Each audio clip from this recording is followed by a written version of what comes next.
Shalom to all our listeners. In this week's parasha, Bahar B'chukotai. B'chukotai, we are taught to go in the statutes of our Torah. Then we get all the beracha. It's interesting. We are taught Torah sivalanu Moshe Morasha Kilat Yaakov. Torah is an inheritance to the congregation of Jacob. Morasha Kilat Yaakov.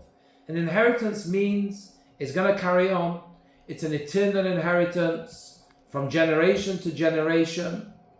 It's always going to be.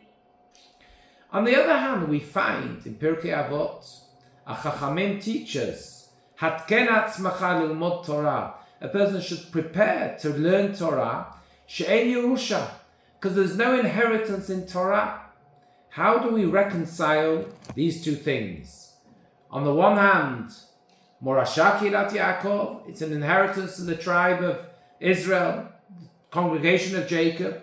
On the other hand, make sure you learn, because it's not an inheritance because your father learned, because your father supported Torah. That doesn't mean that you learn, doesn't mean that you'll be a Talmid Chacham. There's no inheritance. The answer is that Morasha Kilat Yaakov, most certainly Hashem has promised that the Torah is eternal.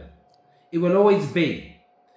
Through all the generations, nobody will be able to rid of Torah in the world.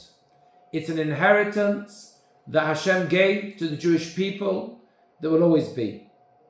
Our most valuable, ethical, divine system.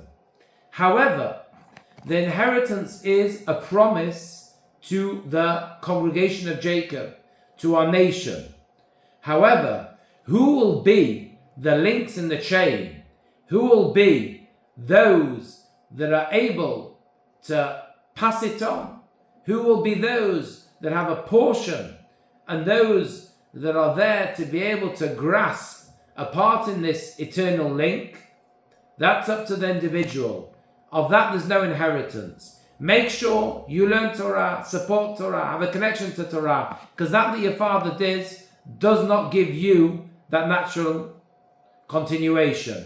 The inheritance is to the tribe of Yaakov. Make sure that you're correct, in the correct place, to be able to be a link in that eternal chain, the most valuable chain, the most eternal chain, and that way we will ensure to be able to come towards Shavuot, preparing, ensuring that we're going to be included in that eternal divine plan of Hashem of having a part in Torah. Shabbat Shalom.